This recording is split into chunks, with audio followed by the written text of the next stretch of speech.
खण्डमण्डलाकारम् व्याप्तं येन चराचरम् तत्पदं दर्शितं येन तस्मै श्रीगुरवे नमः।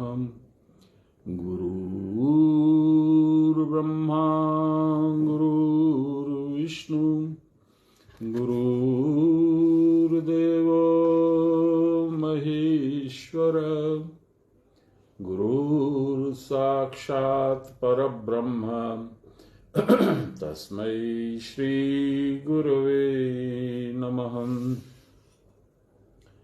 ध्यानमूलं गुरोर्मूर्ति पूजामूलं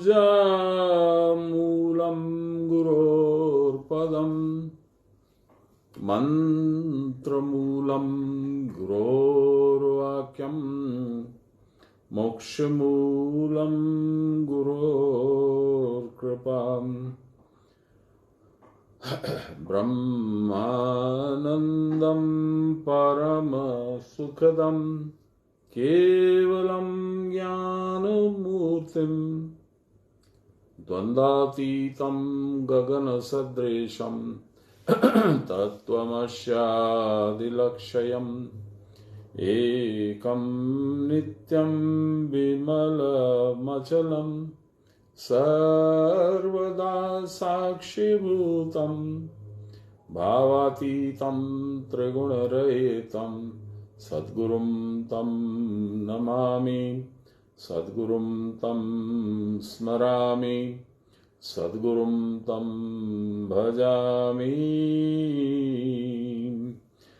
नमो ब्रह्मण्यदेवाय गोब्राह्मणहिताय च जगद्विताय श्रीकृष्णाय गोविन्दाय नमो नमः। मूकं करोति वाचालं पङ्गुं लङ्घयति गिरिं यत् कृपातमहं वन्दे परमानन्दमाधवं। नमो श्री ब्रह्म विद्यायां योगशास्त्रे नमः श्री गुरुचरणकमलेभ्यो नमः श्री कृष्णाय नमः। कल जो शुक्रवार को लाइव कई लोग थे, जो गीता पाठ हुआ था, मुझे बहुत अच्छा लगा। उसमें हम लोग थोड़ा सा रिवाइज कर लें उसको, क्या लिखा था उसमें।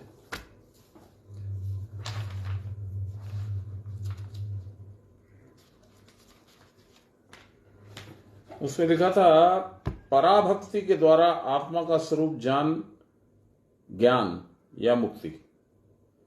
आत्मा का स्वरूप जब जान जाओगे तो मुक्ति हो जाएगी, क्योंकि तब तुम देह का जो भ्रम है वो छूट जाएगा। और ये ज्ञान कैसे प्राप्त होगा? पराभक्ति के द्वारा। 18वें अध्याय में जैसे जैसे हम लोग आगे बढ़ेंगे, ये पराभक्ति क्या होती है, इसके क्या लक्षण है, ये भगवान बताएंगे। गुरु महाराज ने ये पराभक्ति का ही उल्लेख करके मुझे आदेश दिया था गीता पाठ करने के लिए। 68 नंबर श्लोक में उन्होंने बोला इसको पढ़ो।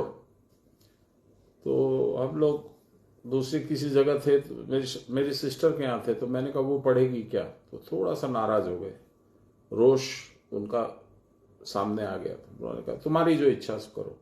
तो मैंने पढ़ना स्टार्ट कर दिया। यह इदम परमम गुह्यम, यह जो परम गुह्य डीप सीक्रेट, मदभक्तेश्व विधास्यति, मेरे भक्तों को सुना करके समझा देगा। भक्तिमयी पराम कृत्वा, उसके अंदर मेरी प्रति पराभक्ति उत्पन्न होगी। मामे वैश्यति संशय, और मेरे ही में वो अल्टीमेटली लीन हो जाएगा। इसमें कोई संशय नहीं, नो डाउट। इतना सुंदर श्लोक है, मैं समझा नहीं। तो बाकी कहानी आप लोगों को कई बार सुना चुका हूं, इसलिए बार बार उसको रिपीट नहीं करूंगा।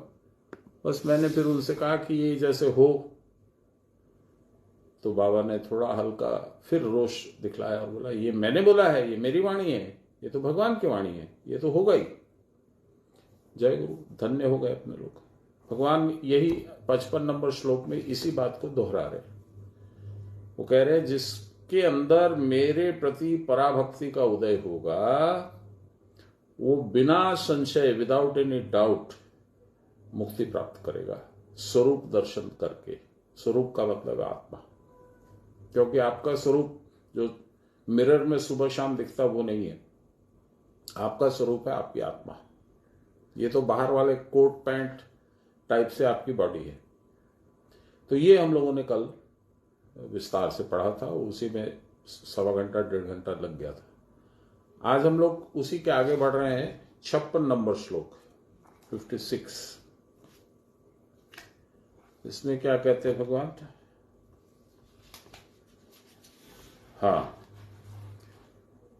पराभक्ति के द्वारा आत्मा का स्वरूप ज्ञान या मुक्ति, ये तो कल पढ़ लिए थे। राइट, अभी 56 पे जाते हैं। 56, भगवत आश्रित का मोक्ष। एक बताया पराभक्ति, अब बता रहे भगवत आश्रित, जो हर समय, हर काम में, हर अवस्था में भगवान पे आश्रित है। तू जाने सांवरा, तू जाने भगवान, तेरी इच्छा प्रभु। तो क्या कहते हैं देखिए श्लोक में, 56 नंबर श्लोक में, सर्वकर्माण्यपि सदा कुर्वाणो मद्व्यपाश्रय मत प्रसादाद वाप्नोति शाश्वतम पदमव्ययम। Very simple. सदा सर्वदा सर्व कर्म करके भी मत प्राण या मुझको आश्रय करके मेरे प्रसाद से ही नित्य अक्षय पद को प्राप्त होगा। अक्षय जो कभी डिप्लीट नहीं होता, यानी पुनर्जन्म नहीं होगा। लाहिरी बाबा बोल रहे हैं 3 लाइन। समस्त कर्म वह करता है जीव मेरे आश्रय में रहकर, यानी भगवान ओनर है, मैं मैनेजर हूं, इस भाव से, अर्थात आत्मा में रहकर क्रिया करता है और कोई कर्म नहीं है तुम्हारा। यह आत्मक्रिया करते करते आनंद प्राप्त करते हुए नित्य सर्वदा क्रिया की परावस्था में रहकर ब्रह्म पद में अविनाशी हो जाता है, जिसका कभी नाश नहीं होता। Very simple. करने में 3 जन्म लगेंगे, वो भी गुरु की कृपा होगी तो। पूर्णतः शुद्ध हो जाने पर, कितना आसानी से बोल दिए, पूर्णतः शुद्ध हो जाने पर 10 इंद्रियां हमको शुद्ध होने ही नहीं देंगी। मन ऑलवेज मलिन रहेगा, किसी न किसी सांसारिक वस्तु के प्रति आकर्षण होकर के हमको फंसा डालेगा। पूर्णतः शुद्ध हो जाने पर अंतःकरण मल शून्य हो जाता है। मल मतलब होता है संसारासक्ति। तो संसारासक्ति जब खत्म हो जाती है, इसके लिए कबीरदास जी ने एक बड़ा अच्छा श्लोक बताया।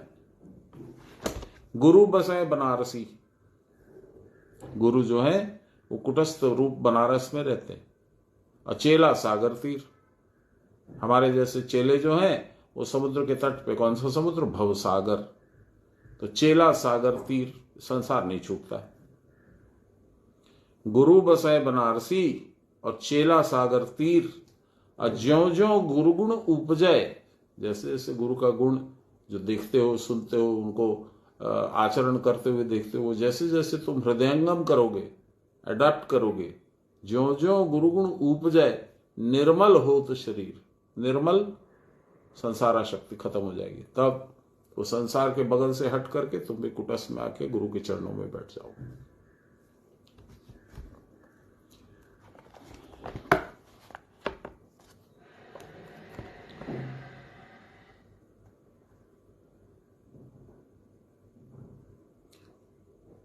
अंतःकरण मल शून्य हो जाता है और साधक का ध्यान भाव अत्यधिक वृद्धि को प्राप्त होता है। ध्यान गंभीर और गंभीरतम अवस्था में पहुंच जाता है। तब बाहर का कर्म कुछ भी नहीं कर सकता। ध्यान में लगा हुआ है तो उसको बाहर में क्या कुछ हो रहा है, कुछ नहीं हो रहा है, उसका भी पता नहीं है। वो कहाँ है ये भी पता नहीं है। कोई बालक बुद्धि व्यक्ति पूछ सकता है कि ऐसी अवस्था का लाभ क्या है? कुछ तो कर नहीं सकते हो। तो तुम संसार के हानि लाभ को यदि अपने तराजू पे रखोगे और एक तरफ भगवत प्राप्ति को रखोगे तो संसार तो कहीं नहीं है। यही कर्म संन्यास है। उस समय एक आत्माकारा वृत्ति के सिवा अन्य कोई वृत्ति उदित नहीं होती। आत्माकारा, मैं आत्मा हूं। परंतु जिसका अंतःकरण इतना शुद्ध नहीं हुआ है, अर्थात क्रिया की परावस्था गंभीरतम भाव में जिसको अभी प्राप्त नहीं हुई है, या पूर्व प्रारब्ध के वश जिसका मन उतना निर्मल नहीं हो पाया है और इस कारण इस जन्म में उच्च अवस्था को प्राप्त होने की आशा नहीं है, इस जन्म में वह अवस्था नहीं मिलेगी, वह पुरुष जिस प्रकार से कर्म करके शुद्ध चित्त होकर भगवान में आत्मसमर्पण कर सकता है, उस शरणागति भाव के विषय में भगवान यहां बता रहे हैं कैसे शरणागति होना। जिस साधक को अभी संसार के सारे कर्म करने हैं परंतु मन भगवान की ओर लगा हुआ है, अवसर पाते ही जो समय नष्ट न करके क्रिया में बैठ जाता है, सब कर्म करते हुए भी जो प्राण की गति को लक्ष्य करना नहीं भूलता है, यानी पहली क्रिया, जो चक्र चक्र में मन को सर्वदा लगाए रखते हैं, उसका मन क्रमशः स्थिर, विशुद्ध और प्रसन्न हो जाता है। ये क्रिया का फल है और इसमें आपका पुरुषार्थ भी है। इसी का नाम है मद व्यपाश्रय या शरणागति, उनका आश्रय। मद माने भगवान कहते मैं, और व्यपाश्रय का मतलब है संपूर्ण रूप से आश्रित, मेरे पे जो आश्रित है। पूर्व सुकृति के अभाववश जिसका चित्तमल पूर्णतः अवगत नहीं हुआ है, पहले इतना पुण्य अर्जित नहीं किया है, पहले थोड़ा पाप कर्म में, थोड़ा संसार कर्म में, थोड़ा माल लूटने में, थोड़ा मौज मस्ती करने में रह गए, तब क्या होगा? आपका चित्त मल अभी पूर्णतः अवगत नहीं हुआ, चित्त में जो संसारासक्ति लगी हुई है वो अभी साफ नहीं हुई, निकली नहीं है। यहां तक कि जो निषिद्ध कर्म भी कर बैठते, जो नहीं करना वो भी कर डालते, वे भी यदि दृढ़तापूर्वक गुरु उपदिष्ट उपायों के द्वारा स्मरण में तत्पर होते हैं तो परम गति को प्राप्त कर सकते हैं। लेकिन वो होंगे कैसे? उनका मन उनको करने नहीं देगा। इतनी शरणागति नहीं है कि गुरु ने जो बोल दिया वो करता चलो, नहीं होगा। फिर भी करो, ट्राई करो। सर्वदा स्मरण के भाव से मन स्थिर और प्रसन्न होता है। यह भक्ति का दूसरा नाम है।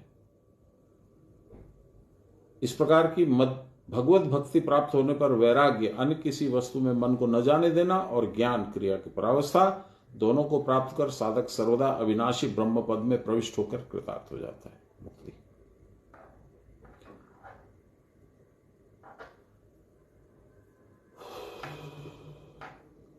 57 नंबर श्लोक। मच्चित हो और इसके लिए बुद्धि योग का अवलंबन करो। पहले बुद्धि तो जोड़ो, तब तो तुम्हारा चित्त मेरे चित्त के साथ होगा। मैया आवेशित चित्त साम, ऐसा 12वें अध्याय के 6 श्लोक में भगवान ने आदेश दिया है। यहां भी उसी बात को थोड़े दूसरे शब्दों में बताया गया। चेतसा सर्व कर्माणि मयि सन्न्यस्य मत्पर बुद्धि योग मुपाश्रित्य मच्चित्त सततम भव। देखिए उस श्लोक का काफी कुछ कॉपी है, ये रिपीट है। वो श्लोक क्या है? य इदम न ये तु सर्वाणि कर्माणि मयि सन्न्यस्य, ये शब्द सन्न्यस्य मत्पर, मेरा परम भक्त बन जा, मेरा परम नौकर बन जा। ये तु सर्वाणि कर्माणि मयि सन्न्यस्य मत्पर अनन्यनैव योगेन माम ध्यायन्तम उपासते। यहां उसी बात को कह रहे, देखिए चेतसा सर्व कर्माणि, चित्त से जितने भी कर्म हैं तुम्हारे हिसाब से, मयि सन्न्यस्य मत्पर, सेम शब्द, मयि सन्न्यस्य शब्द मत्पर, बुद्धि योग मुपाश्रित्य, बुद्धि योग के द्वारा मेरे से जुड़ के मेरा आश्रित हो जा। मच्चित्त, मेरा चित्त में अपना चित्त मिला दे। सततम भव। आध्यात्मिक व्याख्या लाहिरी महाशय 4 लाइन।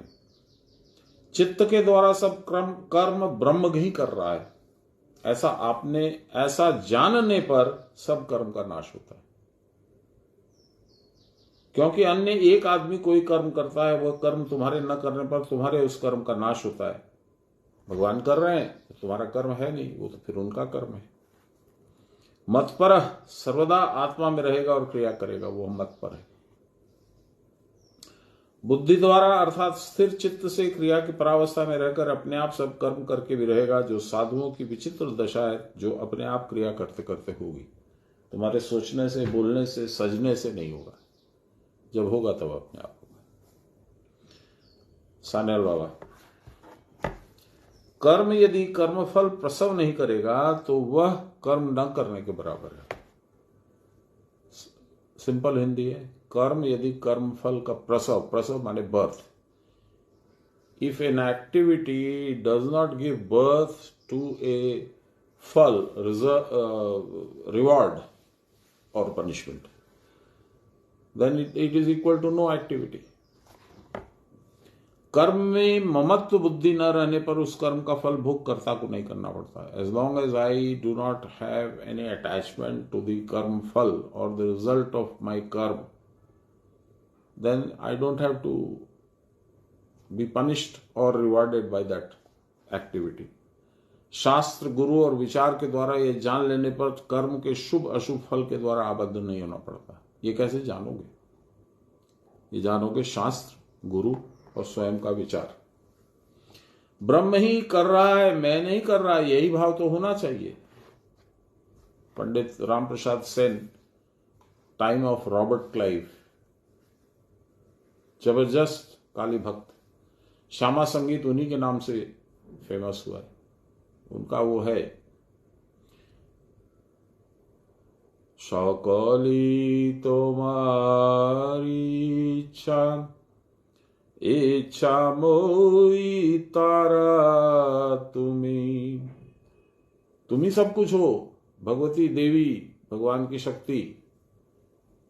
सकली, सकली माने सब कुछ, तुम्हारी इच्छा, तुम्हारी इच्छा है, इच्छा मोई तारा तुम्हारी कर्म तुमी करो मां, लोके भले कोरी आमी। तुम्हारा कर्म तुम करा रही हो। तुम्हारा कर्म क्या है? सृष्टि, स्थिति, लय, ये तुम कराती रहती हो। मनुष्य बोलता है मैं करा, मैंने ये निर्माण किया, मैंने ये मकान बनाया, मैंने हावड़ा ब्रिज बनाया, मैंने ये टैंक बनाया, मैंने ये फाइटर प्लेन बनाया, मैंने ये किया, मैंने वो किया। अब पूरा सुनिए।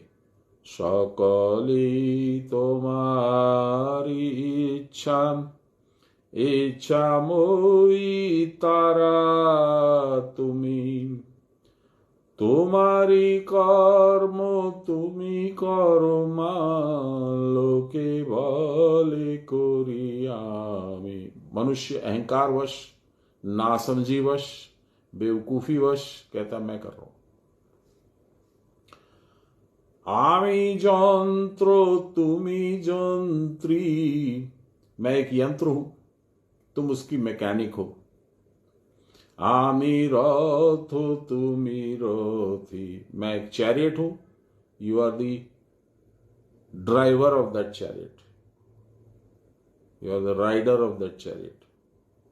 जेमनी चालाओ तेमनी चोली तुम्हारी,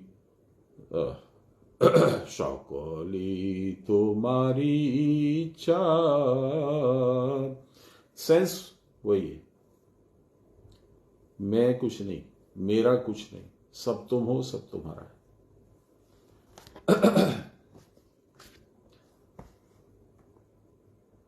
ब्रह्म ही कर रहा है, मैं नहीं कर रहा हूं, यह भाव होना चाहिए मन में। ऐसी अवस्था में वह कर्म तुम्हारा कर्म नहीं रह जाता, अतः तुम्हारा कर्म का नाश हो जाता है। यह भाव कैसे आएगा? ये तो थियरी तो बता दिया, in practice how do we obtain this situation. इसके लिए मत पर बनना पड़ेगा। मत पर क्या है? सर्वदा मुझ में, आत्मा में रहना पड़ेगा। संसार में रहोगे तो नहीं आएगा। जो सर्वदा क्रिया करता रहता है उसका मन अन्य कहीं जा ही नहीं सकता, उसकी बुद्धि स्थिर हो जाती है। जो योग युक्त नहीं होता, जो योग युक्त नहीं होता उसकी बुद्धि स्थिर नहीं होती। बहुमुखी बुद्धि के द्वारा बहुमुखी बुद्धि के द्वारा ब्रह्म चिंतन नहीं होता। फिर से पढ़ता हूं, ये लाइन थोड़ा कंफ्यूज हो गया था। जो सर्वदा क्रिया करता है उसका मन अन्य कहीं जा नहीं सकता, यानी एक निष्ठ है, भगवान की तरफ सोचते रहता है, भगवान को देखते रहता है, भगवान का स्मरण करते रहता है। बहुमुखी जो चारों तरफ घूम रही है, ऐसी बुद्धि के द्वारा ब्रह्म का चिंतन नहीं होगा। जिसकी ब्रह्ममुखी या स्थिर बुद्धि होती है वह अपने आप में रहता है। इसी को कहते हैं समाहित। जो शिव जी के मंदिर पे जो श्लोक लिखा है ना शिव जी ने कि मैं ऐसे लोगों को प्रज्ञा नहीं देता हूं जो समाहित नहीं है, जो प्रशांत नहीं है, अपने दुष्चरित्र को त्यागने का कोई प्रयास नहीं करते, ऐसे लोगों को मैं प्रज्ञा नहीं दूंगा।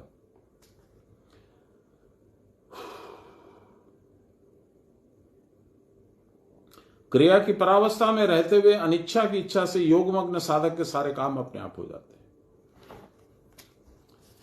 मेरे अपने बड़े भाई, बाद में वो दीक्षा उन्होंने लिया गुरु महाराज से, तो जब दीक्षा नहीं लिया था और हम लोग थोड़ा सा बाबा बाबा बाबा बाबा चर्चा होती थी तो बाबा का नाम लेते थे, तो एक दिन वो बोल पड़े कि बाबा बाबा 24 घंटा करने से बाबा खाना खिला देंगे। उसका जवाब है ये। क्या जवाब है? देखिए, उस अवस्था को प्राप्त हुए बिना कोई उसे नहीं समझ सकता। क्रिया की परावस्था में रहते हुए अनिच्छा की इच्छा से योगमग्न साधक के सारे कर्म हो जाते हैं। योगमग्न साधक जो दिन भर भगवान का नाम लेता है, गुरु महाराज का नाम लेता है, मुंह से भी और मन में भी, बाबा बाबा करने से वही खिलाते हैं। उसको कुछ प्रयास नहीं करना पड़ता, उसको संकल्प नहीं करना पड़ता, उसको कोई कर्म नहीं करना पड़ता, उसके लिए जो प्रयोजनीय है वो मिल जाता है। बाबा यही श्लोक मुझे कम से कम 100-150 बार सुनाए होंगे। अनन्याश्चिन्तयन्तो माम ये जना पर्युपासते तेषां नित्याभियुक्तानां योगक्षेमं वहाम्यहम्। तुम्हारे लिए जो प्रयोजनीय है और जो तुम्हारे ऑलरेडी अख्तियार में है, कंट्रोल में है, तुम्हारे पोजीशन में है, जो प्रयोजनीय है वो मैं दिला दूंगा, और जो है तुम्हारे पास उसका मैं रक्षण करूंगा। इस श्लोक का बाहरी अर्थ यही है। आभ्यंतरिक अर्थ ये है कि क्या है तुम्हारे पास। गाना नहीं गाते हम लोग, मां प्रणाम निविन, आप लोग गाना गाते हैं ना, तो कबीर जी का लिखा हुआ भजन, तूने क्या है कमायो बावरा, भगवान का नाम लिया ही नहीं, हीरा चांदी मोती सोना ये सब जमा कर लिया, उसको कमाई बोलते हैं क्या? तूने क्या है कमायो बावरा, जड़ पाथर की नाव बनाई, छोड़ी जल के माई रे। जल माने भव सागर का जल, डूबेगा बचेगा नहीं। तो वही यहां कह रहे हैं कि योगमग्न साधक के सारे काम परावस्था में रहते हुए भी अनिच्छा की इच्छा से हो जाते हैं। उसको कोई संकल्प नहीं करना पड़ता, उसको उसके बारे में विचार नहीं करना पड़ता। जो उसकी प्राप्ति के लिए जरूरत है, मैंने कल कहानी सुनाई थी या शायद परसों, तिवारी बाबा चले गए थे अपने गुरु पे आश्रित होकर के मंदार, और जो वहां पे अभी मंदिर है वो पूरी एरिया में वो एक कुटिया बना करके उसी में बैठ के साधन करते थे, जैसा बाबा ने बताया था उनको। खाने का जुगाड़ नहीं, कोई दूसरा आदमी नहीं, जंगल, वहां पे सोने की कटोरी में और एक खीर का सोने का कटोरा रोज आ जाता था, और उसी को खा के वो रहते थे। जब जरूरत हुई, बहुत सारे उनके मित्र और गुरु भाई लोग और दूसरे संबंधी लोग आए खोजते हुए, तो बगल के जमींदार के यहां से राशन पानी आ गया। क्या है? तो जमींदार के यहां किसी की शादी फिक्स हुई, उन्होंने भिजवाया। मालिक न रखे हक, बाबा बराबर बोलते थे। ये एक विचित्र अवस्था है। इस अवस्था को प्राप्त हुए बिना कोई उसे समझ भी नहीं सकता। बुद्धि को समाहित करना ही बुद्धि होगा। यदि ये समझ ले हर कोई, तो कोई काम ही नहीं करेगा, कुछ भी संसार का भी काम नहीं करेगा। वो बोलेगा बैठे रहते हम तो भगवान भेज देंगे, ऐसा होता नहीं। बुद्धि को समाहित करना ही बुद्धि होगा। शिवजी वाला वो श्लोक आप लोग याद कराने के लिए आप लोग को फिर से बोल देता हूं, बहुत बार बोला हुआ है, फिर से बोल देता हूं। न विरतो दुश्चरित, विरत अलग होना, दुश्चरित दुर्योधन बुद्धि। न विरतो दुश्चरित, चरित्र दुष्ट है, उससे हटा नहीं है, अलग नहीं हुआ है। न विरतो दुश्चरित, न शांतो, शांत भी नहीं, न समाहिता, अपने आप में नहीं रहता है, संसार की खोज रखता है सबसे। न प्रशांत मनसो वापी, उसका मन भी उसी तरह से उछाल पतल कर रहा है। प्रज्ञा नैनम न मुवाप्नुयात, कुटस्थ का भान उसको नहीं होने दूंगा मैं।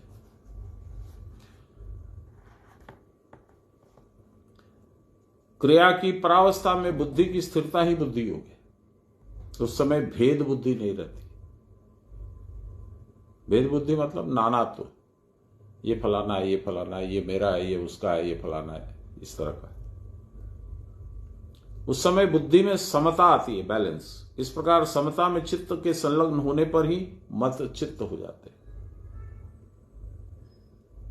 मत चित्त होने पर ही मत पर हो सकते हैं। आत्मा में सर्वदा रहने का उपाय है सर्वदा क्रिया करना। यही असल शरणागति की अवस्था है, जो पूर्व श्लोक में व्याख्यात हुई थी। 55 नंबर में यही बताया था, शरणागति। क्रिया के द्वारा प्राण के स्थिर होने पर स्थिर बुद्धि का आविर्भाव होता है। जिसकी बुद्धि स्थिर होती है उसको सदा ही असमूढ़ भाव रहता है। मूढ़ माने संसार आसक्त, सम्मूढ़ असम्मूढ़ मतलब जो इस तरह का नहीं है, जो संसार में आसक्त नहीं है। उस समय लाभालाभ, जय पराजय इत्यादि उसको बुद्धि का विक्षेप या चांचल्य कुछ भी लक्षित नहीं होता। बुद्धि की समता से ही साधक के सारे कर्म ब्रह्म में समर्पित हो जाते हैं। तू जाने सांवरा, सिंपल, तू जाने सांवरा, तेरी जैसी मर्जी प्रभु। ये बोलना आसान है, होना मुश्किल है। इस अवस्था में अवस्थित साधक का देहात्म बोध या अपने पराये का ज्ञान कुछ भी नहीं रहता। मैं कौन हूं, कहां हूं, नहीं मालूम। कौन आया है भाई, आपको तो मैं पहचाना नहीं, तो कोई बात नहीं, बैठी। इस प्रकार सतत युक्त, ऑल द टाइम भगवान से साथ जुड़ा हुआ युक्त का सर्व कर्मार्पण अपने आप हो जाता है, वो भगवान को अर्पण हो जाता है। जो मच्चित हो जाता है उसके चित्त में अन्य प्रत्यय समुदित नहीं होता, केवल आत्माकारा वृत्ति का प्रत्यय होता है। यह मच्चित्तता ही तत्व बुद्धि या ज्ञान की प्राप्ति का उपाय है। तत्व बुद्धि, तत्व एक ही है संसार में, ब्रह्म, निराकार ब्रह्म, बाकी कोई भी तत्व नहीं है। मनोमल, मन का मल या चित्त विक्षेप के रहते हुए इस प्रकार का विशुद्ध स्थिर भाव उदित नहीं होगा। आत्मा के साथ बुद्धि का योग होने पर साधक अनन्य शरण हो सकता है। अनन्य शरण, एक ही जगह पे शरण लेगा बस, और दूसरा कुछ है ही नहीं जहां पे शरण ले सकते हैं। आत्मा के साथ बुद्धि का योग रखने का प्रधान उपाय है क्रिया योग। अन्य कर्म के समान इस कर्म में कोई बंधन नहीं होता, और इस कर्म के द्वारा ही बुद्धि स्थिर और शुद्ध होती है। 58 नंबर श्लोक। आत्मनिमग्न चित्त में सब प्रकार की दुख, दुर्गति और अहंकार का विनाश हो जाता है। देखिए, ये भगवान जो बोल रहे हैं, अष्टादश अध्याय, गीता का अंतिम कड़ी। अभी तक जितना उन्होंने बोला है और जो कुछ भी पहले का बोला, वो सारे शास्त्रों का निचोड़ है।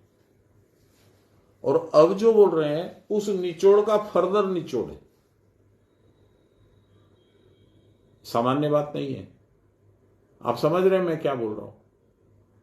सारे जितने शास्त्र थे, इतने उपनिषद, इतने पुराण, इतने 4 वेद, फलाना ढिमका, वो सब को निचोड़ के उसमें से जो एसेंस है वो भगवान ने गीता में डाल दिया।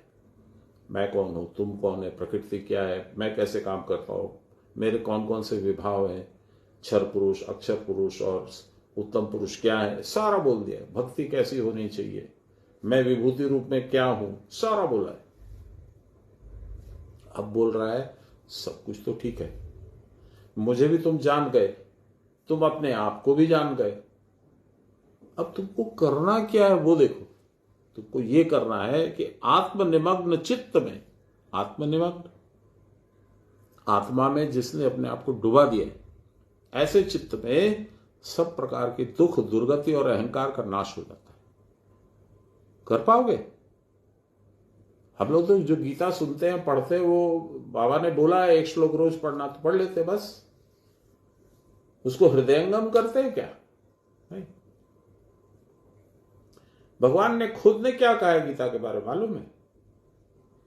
गीता में हृदयम पार्थ, हे पार्थ ये मेरा हृदय है, दिस इज माई हार्ट। भगवान के हार्ट में प्रवेश करना इतना आसान है क्या? नहीं ना। लेकिन प्रयास करने से सब कुछ होता है, क्योंकि वो भी मदद करते हैं। गुरु के रूप में वो आके मदद करते हैं, बेटा ये रास्ता इधर चल, नहीं ऐसे मत कर, ऐसे कर। चलिए। मत चित्त सर्वदुर्गाणि मत प्रसादात् तरिष्यसि अथ चित्त्वमहंकारान् शोष्यसि विनक्ष्यसि।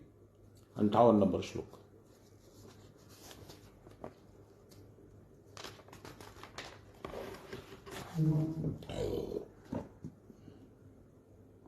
मदगत चित्त, अपना चित्त जिसने मेरे अंतर्गत लगा दिया, यानी मय्यावेशित चेतसाम, मेरे चित्त में अपना चित्त को मिला दिया। तुम मेरे अनुग्रह से, मेरी कृपा से सब प्रकार की दुख और दुर्गति से पार हो जाओगे। और यदि अहंकार वश नहीं सुनोगे मेरी बात तो नष्ट हो जाओगे।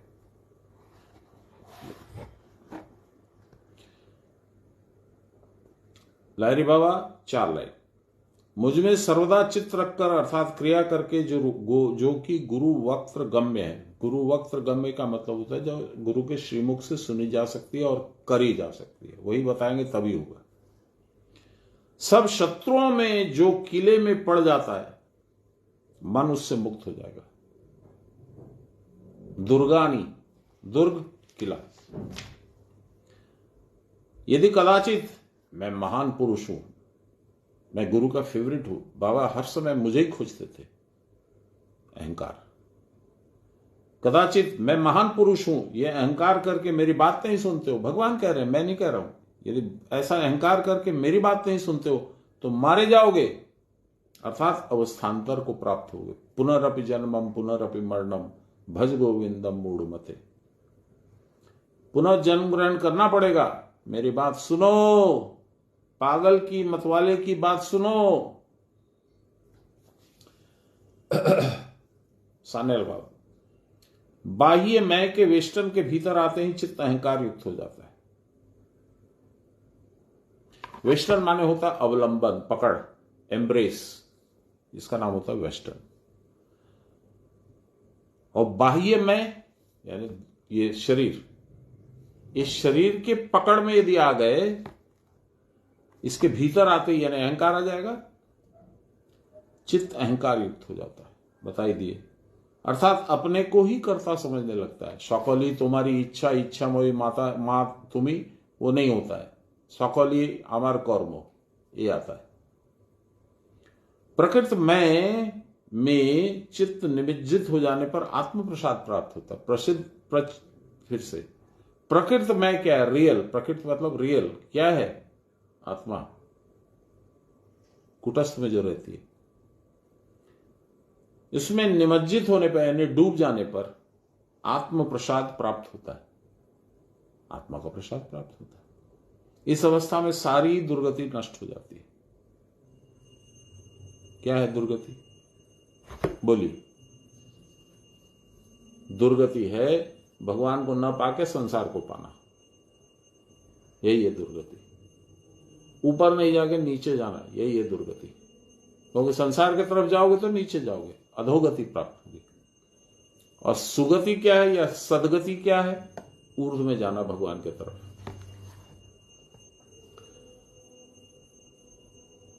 मन को बांधने के लिए षड्रिपुओं का दल कितने स्थानों में घात लगाए बैठा है। आंख खोलते कुछ चित्र दिखा, कुछ अच्छा लगा, सपना आया, उसी के पीछे चल पड़े।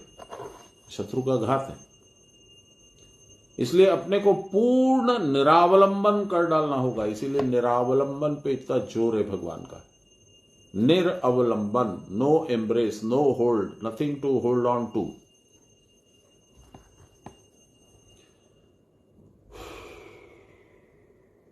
अपने चित्त को उनके चित्त में डुबा देना होगा, अपने चित्त को उनके चित्त में डुबा देना होगा। मैं कितनी देर से बोल रहा हूं, मैया वेशित चेतसा, ये भगवान बोले। प्राण के बहिर्मुख रहने पर प्राण स्पंदन के साथ चित्त भी स्पंदन करेगा और उससे केवल राशि राशि वासनाओं के फेन उठेंगे। राशि राशि माने काउंटलेस।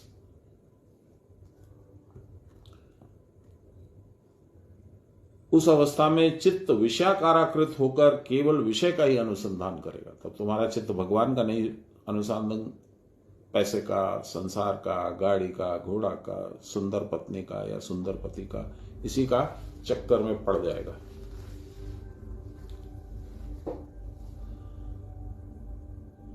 वह चित्त कभी शांत या शुद्ध नहीं हो पाएगा अथवा आत्म भाव में मग्न नहीं हो पाएगा। धर्म भ्रष्ट होने पर भी जीव कभी उनकी कृपा का अनुभव नहीं कर सकता। जब तुम धर्म भ्रष्ट हो गए, यही तुम्हारा धर्म है उनको पाना, और तुम भ्रष्ट हो गए, उनको पाने की नहीं गए, तो कृपा कैसे मिलेगी? स्वधर्म ही आत्मभाव है। ब्रह्मानंदम परम सुखदम केवलम ज्ञान मूर्तिम द्वंद्वातीतम गगन सदृशम तत्वम अस्य आदि लक्ष्यम। तत्वम भगवान ब्रह्म, अस्य इसका, आदि फ्रॉम टाइम इमेमोरियल, लक्ष्यम टारगेट है, वहीं जाना है। संसार में परिभ्रमण करने नहीं आए तुम, 84 लाख योनि घूम रहे हो, करोड़ों बरस से घूम रहे हो, but that is not your target. You want to return. मैंने एक बार कहानी सुनाई थी, वो स्टार ट्रेक मूवी में आया था, वीजर गो होम। वॉयजर 6 या 7 लॉन्च किया था 1970-80 के दशक में। वो घूम रहा है ब्रह्मांड, घूम घाम करके जब लौटने लगा, it is program to come back to earth. तो अकॉर्डिंग टू द प्रोग्राम वो खोज रहा है कैसे जाऊं, who is maker, who is my maker, who is my maker. We are programmed like that. हम लोग को उनके पास जाना है क्योंकि हम उन्हीं का अंश हैं।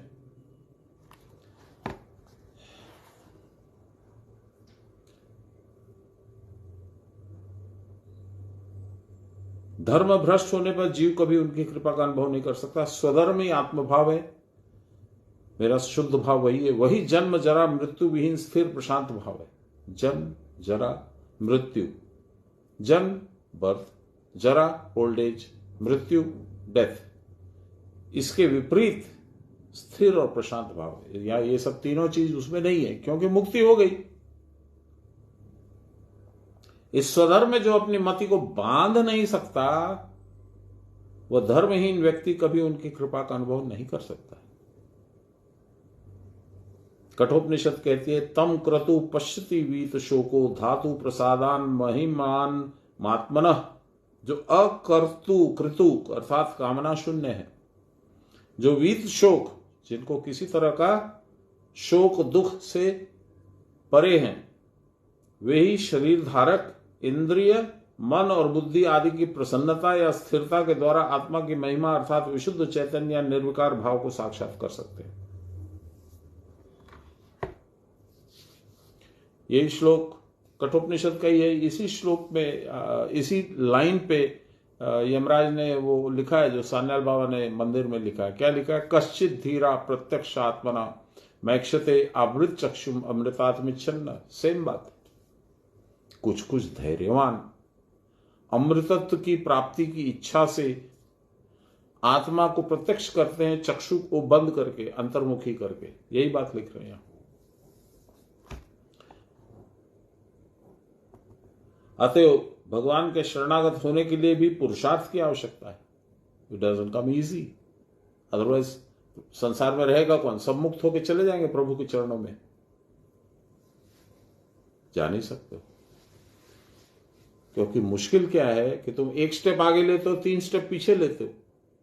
एक शुद्ध कर्म अच्छा कर्म करते हो और 3 कुकर्म कर डालते हो। उसका बंधन तुमको फिर नीचे घसीट के ले आता है। पुरुष का प्रयत्न ही पौरुष है। यह पौरुष भगवान की शक्ति है। इसको भी अपनी बात समझ लेना। इस आत्मशक्ति के प्रभाव से मन सब प्रकार से आसक्ति शून्य हो सकता है। आत्म साक्षात्कार पौरुष प्रयत्न का ही फल है। लगे रहोगे तो आत्मा का दर्शन हो जाएगा। स्व स्वरूपा दर्शन बोलते हैं इसको। देखिए शब्द में ही इसका अर्थ है स्व स्वरूपा, स्व मेरा, स्वरूप कैसा है उसका दर्शन। आत्मा जो चेष्टा करेगा, जो लगा रहेगा, उसी को ऐसी प्राप्ति होगी। वही ईश्वर शक्ति या आत्मशक्ति है। अतः इसको प्राप्त करके किसी को अहंकार करने का कोई कारण नहीं है। जो लोग दिन रात क्रिया में लगे रहते हैं उनको क्रिया की परावस्था तो प्राप्त होगी ही। फिर से रिपीट करता हूं, बाबा बोलते थे मालिक न रखे हक।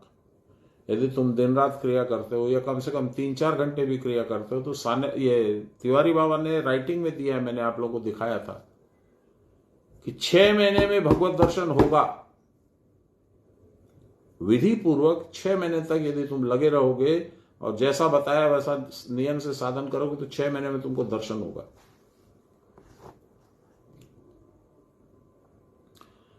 उनको क्रिया की परावस्था प्राप्त होगी ही।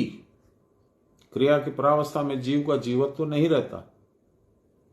तब जीव शिव के साथ मिलकर स्वयं शिव हो जाता है। जानत तुम ही हुई जाई। इसी कारण लाहिड़ी महाशय ने आत्मा में चित्त को रखकर सर्वदा क्रिया करने का उपदेश दिया है।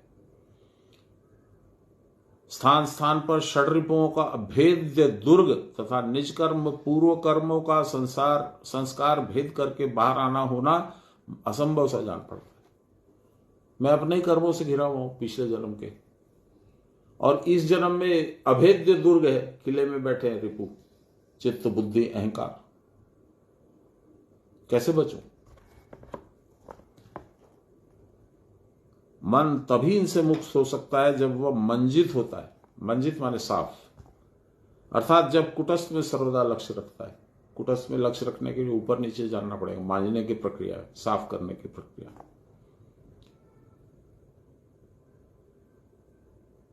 अभिमानवश अपने को बड़ा समझकर यदि इस मुख्य बात को नहीं सुनते हो और उसके अनुरूप कार्य नहीं करते हो तो विनाश अवश्य संभावी है। अर्थात बारंबार जन्म मरण के वशीभूत होना पड़ेगा। पुनरपि जन्मम पुनरपि मरणम भज गोविंदम मूढ़ मते। भगवत कृपा वहां भरपूर रहती है जहां अपने आप में रहना होता है। वही मनोबुद्धि को पहुंचाना होगा, मन और बुद्धि को वहीं पहुंचाना होगा जहां भगवान रहते हैं, आत्मा में। मन से सारी आशा, सारी कल्पना निश्चेष रूप से हटानी होगी, तभी अकिंचन हो सकोगे। अकिंचन के प्रति भगवान की असीम कृपा होती है। कितना सुंदर लिखते हैं सान्याल बाबा, देखिए आप। छोटी सी टाइम में, छोटी सी लेख में उन्होंने कितने सुंदर तरीके से हम लोगों को सिखला दिया। परंतु इसके आड़े क्या होना आता है? प्रकृति। प्रकृति क्या कहती है? तुमको फंसाती है। कैसे फंसाती है? 3 गुणों के द्वारा। गुण क्या करते हैं? गुरु के डेफिनेशन में ही गुण का वर्णन है। पहले गु इज इक्वल टू गुण का पहला हिस्सा, गु जोड़ न माने अट्रैक्शन। गु में अट्रैक्शन, गुण। गु मीन्स निकृष्टतम वस्तु, और रू रंग बीज, गुरु का पावर, तुम्हारा पावर, दोनों का कंबाइंड पावर लेकर के ऊ, र जोड़ ऊ, रू में यहां पहुंचाना, ऊर्ध गति। आप लोगों को बताया था गु रू का डेफिनेशन। गु गुण, गुकार प्रथमो वर्ण माया गुण विभाषक। माया और उसके गुण और उसके आकर्षण को चमकाता है। रूकार ब्रह्मो वर्ण माया गुण विध्वंस का चूर मूर करके फेंक देता है। ये गुरु का काम है। गुरु क्या करते हैं? तुम्हारी भ्रांतियों को नष्ट करते हैं। इसलिए बाबा क्या बोले थे? बहुत सुंदर बात बोले थे, यदि तू कोरबी आमाराश, पहले पहल जब तू मुझे प्राप्त करने की उम्मीद रखेगा प्रथमे कुर्वो तोर सर्वनाश, मैं तेरा सर्व नाश कर दूंगा। तू कौन है? तू अभी तक सोच रहा है तू देह है, इसलिए तू देह है तो देह के साथ पत्नी भी है, बेटा भी है, बहुत सारे संबंध हैं, और पैसा भी है, प्रॉपर्टी भी है, ये भी है, वो भी है, वो सब तू समझ रहा है तेरा है। उसका भ्रम तेरे माइंड से भगवान हटा देंगे, गुरु हटा देंगे। तो क्या बोले? यदि तू करबी आमारास प्रथमे करबो तोर सर्वनाश। तू जिसको अपना समझता हो उसको सबको मैं खत्म कर दूंगा। ताऊ यदि ना छाड़ो हमारे पास, फिर भी मेरे बगल से भाग नहीं गए तुम, तो आमी किंतु होवो तुम्हारा दासानुदास, मैं तुम्हारे नौकरों का भी नौकर बन के तुम्हारा सारा काम कर दूंगा। अब बोलिए इससे बड़ी अभयवाणी क्या हो सकती है? ये बाबा ने कितनी बार बोला हम लोग को। हम लोग मूर्ख हैं, ठीक है बाबा ने बोला अच्छी बात है, लेकिन हमको तो ये तो करना ही पड़ेगा, ये तो करना ही पड़ेगा, संसार कैसे चलेगा, ये कैसे चलेगा? हम लोग इतने प्रैक्टिकल है और बाबा इतने इम्प्रैक्टिकल है। ये हमारी मूर्खता का चरमोत्कृष्ट लक्षण। सुनिए, जीव की प्रकृति परतंत्रता, जीव डिपेंडेंट है प्रकृति पे। इसीलिए हनुमान जी के लिए मैं कई बार बोल चुका हूं, हनुमान जी के लिए ये बोला जाता है, जय जय जय हनुमान गोसाई, कृपा करहु गुरुदेव की नाई। हनुमान गोसाई कौन है? आपका श्वास, प्राण। जब वो स्थिर होता है तो वो गुरु तुल्य होता है। उनके हाथ में गदा रूपी प्रणव है, प्रणव, और वो सारे दुष्टों का दलन करता है। हनुमान जी गदा से मार मार के दुष्टता का वध करते, और अपनी पूंछ के द्वारा, जो पूंछ उनकी पार्वती का लक्षण है, शिव पत्नी, शिव शक्ति, उसके द्वारा उन्होंने लंका जला दी। लंका उसका अभिमान था रावण का, मेरे जैसी लंका कहीं नहीं है। शिव जी को बोला कैलाश छोड़ दीजिए, मेरे साथ चलिए, लंका में रहिएगा, यहां क्या रखा है? तो ये अहंकार है, ये उल्टा सीधा करवाता ही है, चाहे आप हो चाहे मैं। कैसे करवाता है? अहंकार आता कहां से? गुणों के द्वारा। और गुणों के मालकिन कौन है? प्रकृति, माया, भगवान की शक्ति। सुनिए, जीव की प्रकृति परतंत्रता।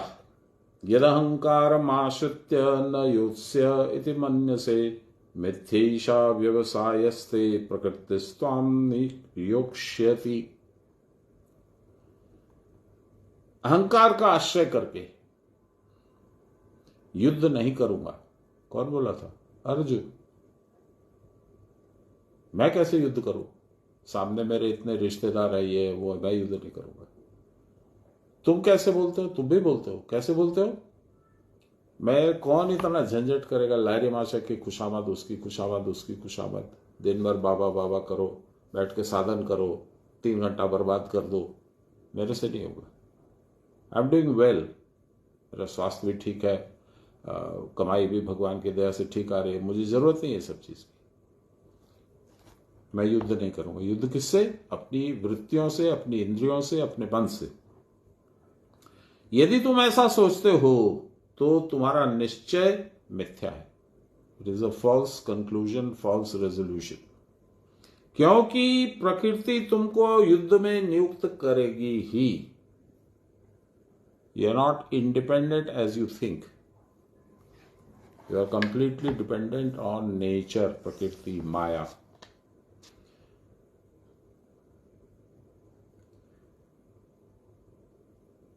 तुम मेरी बात का अनादर करके केवल अहंकार पूर्वक मैं युद्ध नहीं करूंगा ऐसा यदि तुम समझते हो तो तुम्हारा यह अध्यवसाय मिथ्या है, नहीं कर पाओगे। क्योंकि तुमको स्वतंत्रता नहीं है। You are bound to do what I am wanting, what my प्रकृति वांट्स। तुम्हारा क्षत्रिय का स्वभाव है, इसलिए तुम्हारी प्रकृति रजोगुण रूप में परिणित होकर तुमको युद्ध में प्रवृत्त करेगी। आध्यात्मिक व्याख्या, लाहिरी माशा की 6 लाइन। यदि कदाचित यह घमंड करके क्रिया नहीं करते हो कि मैं बहुत बड़ा आदमी हूं, मैं फिर क्रिया क्यों करूं, मुझे क्या जरूरत। परंतु फलाकांक्षा के साथ मैं स्वर्ग में जाऊंगा, मैं कैलाश पे चढ़ूंगा, मुझे यह हो, मुझे वह हो, ये सारी बातें मिथ्या है। परंतु इस प्रकृति के द्वारा मिथ्या व्यवसाय करने पर पुनर्बार जन्म ग्रहण करना ही पड़ेगा और इस कारण पश्चात यह क्रिया फिर अपने आप करनी ही पड़ेगी, जब दुख के सिवा स्थायी सुख कदापि देखने को तुमको नहीं मिलेगा। इसका थोड़ा एग्जाम्पल दे, इंटरेस्टिंग टॉपिक है। द माउंटेन डॉग, एक कुत्ता मिला था हम लोग को रानीखेत में, द्रोणागिरी के पास, जहां लहरी बाबा की गुफा में जा रहे थे। वो उसकी विचित्र हरकत थी, आप लोग को कितनी बार सुना है, इसलिए उस पर नहीं जाऊंगा मैं। पर बाबा उस कुत्ते के साथ खेलते खेलते उसके कान के पास मुंह ले जाके उसको मंत्र दे दिए थे। वो मेरे कैमरे से रिकॉर्डेड है, शायद मेरी किताब में वो फोटो भी है। बहुत स्पष्ट नहीं है, पर देखिएगा, ध्यान से देखिएगा तो पता लग जाएगा। फिर 5-7-10 दिन के बाद में उनका अनुनय विनय करते करते, बाबा क्या था, बाबा क्या था, बाबा क्या था। एक बार मैं उनके चरणों के पास बैठ गया दिल्ली में, रवि के घर पे। तो जैसे बैठा, उनके पैर दबाने लगा तो वो समझ गए, आभार से कुकुर है बाबा, की जानते चाहो। मैं बोला बाबा सारी बात बताइए। बहुत अनयूजुअल बिहेवियर था कुत्ते का, ऐसा बिहेवियर मैं तो कल्पना भी नहीं कर सकता हूं। देखिए अभी बाबा ने क्या कहा, यदि तुम अभिमानवश ये सोचते हो कि मैं ठीक हूं, मैं बड़ा हूं, मैं सब कुछ सक्षम हूं, मैं ये कर लूंगा वो कर लूंगा, तो तुम भ्रम में हो। वो जो कुत्ता था पिछले जन्म में वो बाबा के यहां काम करने वाली छुट्टा आया थी, झी चाकोर। बाबा ने उसको कहा था तू ऐसा मत कर, ऐसा कर, तो बाबा को उसने अहंकारवश झिड़क दिया था, तुम्ही तुम्हारी गुरुगिरी तुम्हारे काछे रखो, हमारा प्रयोजन नहीं, मुझे नहीं चाहिए तुम्हारी गुरुगिरी, तुम्हारी advice, I am fine, you don't worry about me. बाबा ने कहा तुम्हारी इच्छा है, पर शरीर खराब होगा, मरने लगोगी, तब तुम्हारे बच्चे खराब इधर उधर रुल जाएंगे। तब वही हुआ। तब उसके घर पे जाके बाबा ने उसके कान में मंत्र दे दिया, बस। और क्या कर सकता है, उसकी मृत्यु तो दिख रही है कि आएगी। वही कुत्ता बन के जन्मी। यही बात यहां भगवान जब बोल रहे हैं तो मेरे सामने वो दृष्टांत आ रहा है। ये देखिए फिर से, फलाकांक्षा के साथ मैं स्वर्ग में जाऊंगा, मैं कैलाश पे चढ़ूंगा, मुझे यह हो, मुझे वह हो, ये सारी बातें मिथ्या हैं। परंतु इस प्रकृति के द्वारा मिथ्या व्यवसाय करने पर पुनर्बार जन्म जहन ग्रहण करना पड़ेगा और इस कारण पश्चात यह क्रिया अपने आप करनी पड़ेगी। अपने आप क्रिया कैसे करनी पड़ेगी उस कुत्ते को वो बताता हूं।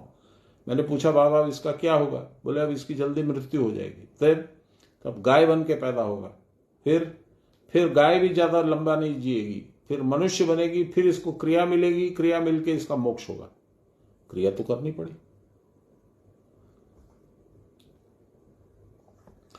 मैं युद्ध नहीं करूंगा, क्रिया नहीं करूंगा, यह निश्चय तुम्हारा कदापि टिक नहीं सकता है।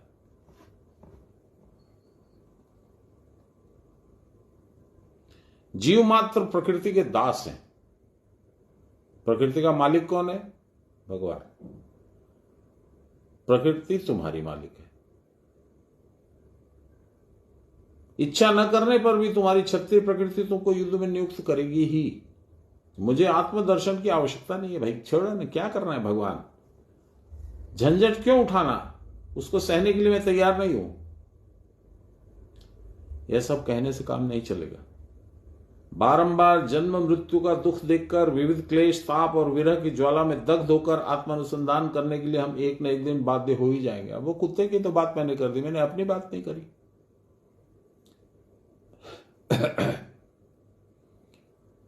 मैं अहंकारी था।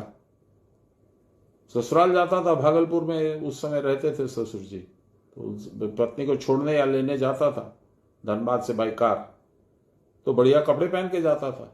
अब तिवारी बाबा के यहां जमीन पे बैठते थे लोग, मैं नहीं बैठता था। तिवारी बाबा को मैं पत्ता ही नहीं देता था, मैं समझता ही नहीं था कि वो कुछ है। तो मेरा समय नष्ट हुआ, जीवन के उतना बरस जो है वो बर्बाद हुए। करना तो मुझे पड़ा ही साधन। वो दूसरी बात है कि अब मुझे अच्छा लगता है, अब ये एक मेरे स्वभाव के अंदर आ गया कि नहीं, साधन किए बिना कुछ ये नहीं करना, वो करने का, जो वट एवर। लेकिन मेरे अहंकार का कितना मान था, कितना परिमाण था, वो देख लो आप। 10-15 साल नष्ट हो गए मेरे।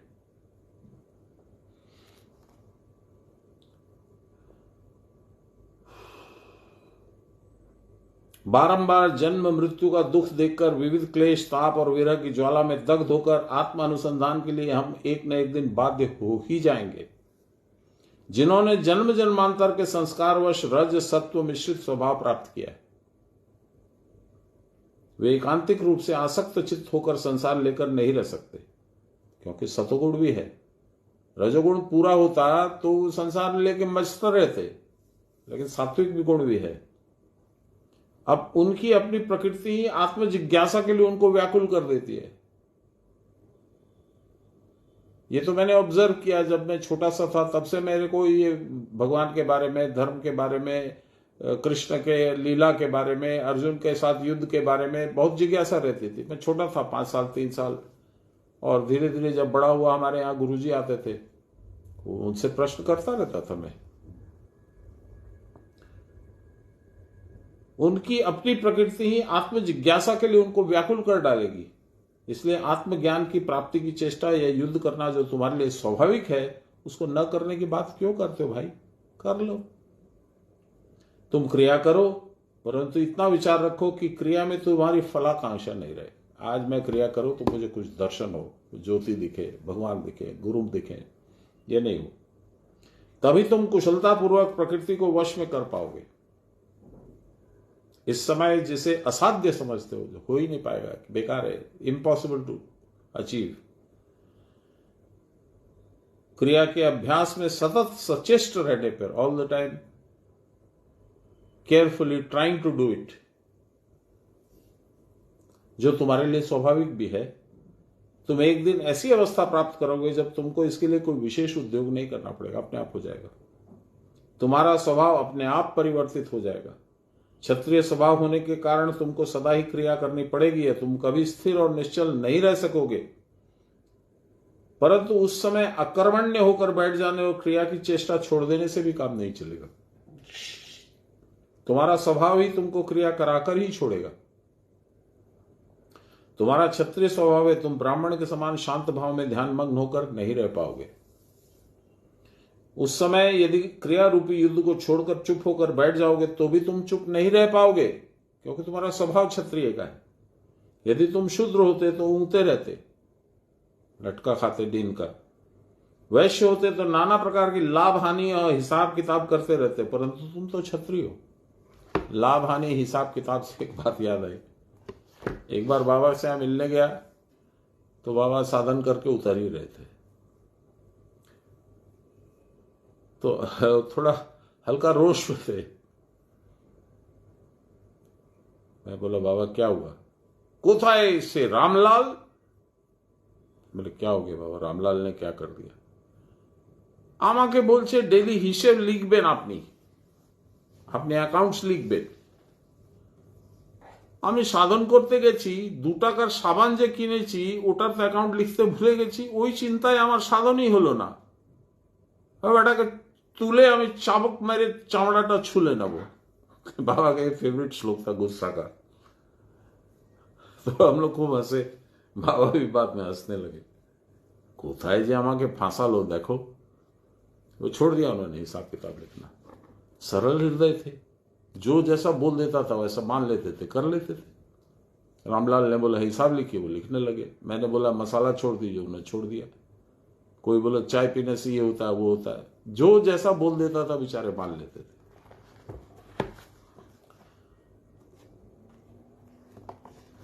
तो ये बात याद आ गई। तुम यदि शूद्र होते तो ऊँगते, वैश्य होते तो नाना प्रकार की लाभ हानि का हिसाब किताब करते, क्या पाया क्या खोया। परंतु तुम तो क्षत्रिय हो। तुम यदि चुप होकर बैठ भी जाओगे तो तुम्हारा मन क्रिया करने के लिए व्यग्र होगा। ये किसको बोल रहे हैं भगवान? अर्जुन रूपी क्षत्रिय को। आप भी वही हैं। इसलिए अपनी प्रकृति के अनुसार काम करो, क्षत्रिय स्वभाव में बीच बीच में शांत, शुद्ध और स्थिर भाव आता है। इसी कारण उस अवस्था के प्रति तुम्हें लोभ है, तुम वही चाहते हो, परंतु अभी तो तुम अधिक देर तक परावस्था में रह नहीं पाते। इसीलिए इसके लिए तुम्हारे मन में क्लेश होना भी स्वाभाविक है, परंतु क्रिया यानी युद्ध के बिना जब इस क्लेश के उपशम की ओर कोई औषध नहीं मिलेगी, तब क्रिया के अतिरिक्त दूसरा उपाय ही क्या है? क्रिया नहीं करोगे तो करोगे क्या? यदि हट करके क्रिया नहीं करते हो, जिद करके, तो जन्म मरण के हाथ से कैसे बचोगे? तो पड़ जाओगे काल के कराल गाल में। जन्म मरण के अशेष क्लेश को भोग कर एक दिन अपने आप ही क्रिया करने के लिए श्री गुरु के समीप जाकर खड़े हो जाओगे। गुरु ही लक्ष्य भेद का साधन बताकर शिष्य को कृतार्थ करता है, परंतु प्रकृत शिष्य होना आवश्यक है। मैंने गुरु को गुरु कर तो लिया इसलिए कि ये नियम है, लेकिन मैं मानता हूं कि मैं ही गुरु हूं, मेरा गुरु तो बेचारा कुछ नहीं जानता है। तब क्या होगा? तब कुछ नहीं होगा। तुम्हारे मन में श्रद्धा नहीं उठेगी, श्रद्धा नहीं होगी तो कोई काम नहीं कर पाओगे। आज बस इतना ही करते हैं। 60 नंबर श्लोक पढ़ेंगे, अब तो खत्म होने लग गया। 78 नंबर फाइनल श्लोक है, जो भगवत इच्छा। ब्रह्मार्पणेन ब्रह्म हरे ब्रह्मागणम ब्रह्म अर्पणम ब्रह्म हविर्ब्रह्मागणो ब्रह्मणाहुतम ब्रह्मैव तेन गंतव्यम ब्रह्म कर्म समाधिनाम। नमो श्री ब्रह्म विद्यायां योग शास्त्रे नमः। श्री गुरुचरण कमलेभ्यो नमः। श्री कृष्णाय नमः। श्री कृष्ण गोविंद हरे मुरारे, हे राम नारायण वासुदेव। श्री गुरु चैतन्य हे आत्मदेव, हे मात दुर्गे हर विश्वनाथ। सर्वे भवन्तु सुखिनः, सर्वे सन्तु निरामया, सर्वे भद्राणि पश्यन्तु, मा कश्चित् दुःखभाग् भवेत्। असतो मा सद्गमय, तमसो मा ज्योतिर्गमय, मृत्योर्मामृतं गमय। आविराविमयी यो। बोलिए प्रेम से गुरु महाराज की जय, परम गुरुदेव की जय, परात्पर गुरुदेव की जय, परमेष्टि गुरुदेव की जय, गुरु माता की जय। हर हर महादेव। जय गुरु। माँ अमर प्रणाम निबिन, बाकी सबको जय गुरु। अब कल नहीं मिलेंगे हम लोग सोमवार को मिलेंगे। जय गुरु।